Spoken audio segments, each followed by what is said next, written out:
And Scott, you went and saw Pitch Perfect. Yes, you did.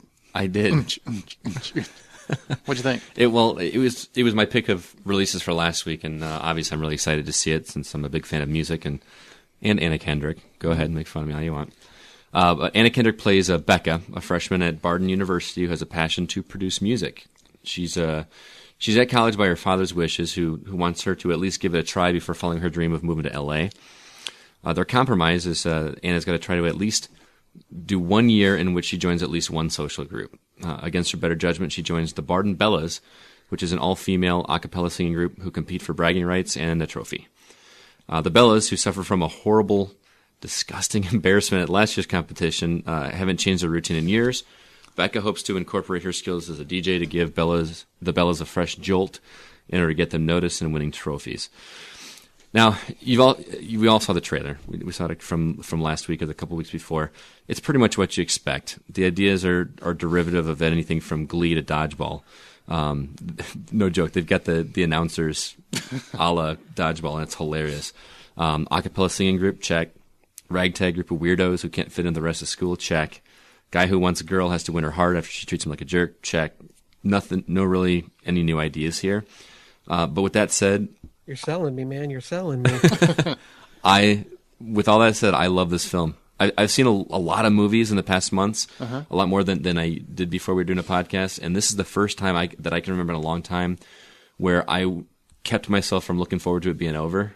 It was 2 hours long, and I wanted more. Really?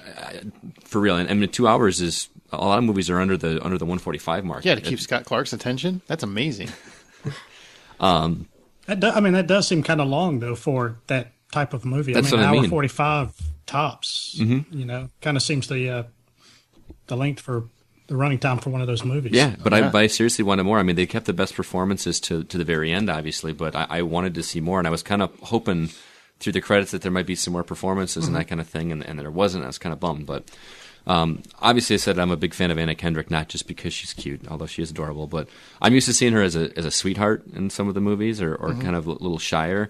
She pulled off the standoffish wannabe badass in this a little bit, believe it or not. Rebel Wilson, who was expectedly funny, but... Was she hysterical? She was, and what was good was that she was not just the center of the comedy. It wasn't like too much of her. There was a bunch of other weirdo characters in the group that each were weird and quirky. I mean, she was the most funny, but it wasn't the Rebel Wilson show, if that makes sense. And that's good. And the one-liners were laugh out loud funny. What I did like about this, it's hard to bring this up without talking about Glee. Right. What Glee does with its music. Glee, every episode, Glee. Fuck, I'm tired of hearing about it. Sorry, I was channeling Brian. Thank you, Cartman. What Glee does is it has the students randomly singing in hallways or in classrooms or in the bathroom, whatever, which doesn't make any sense.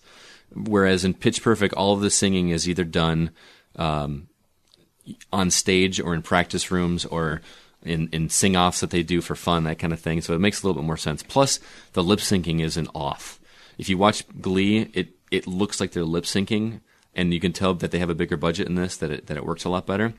And speaking of the musical performances, they are really fantastic. They are very ear-pleasing. The choreography that they do is fun. Is it the actual actors that are singing? It is. Like Anna Kendrick and Rebel Wilson actually can sing pretty well, and then some other lesser-known actors that you probably have never heard of, but they do an inclusion of mashups, which I've never seen in a cappella before, and that worked very well. So songs that don't have any sense being together really, really worked. Last thing I'll say is, and again, I mentioned Expendables before. Granted, I haven't seen that movie.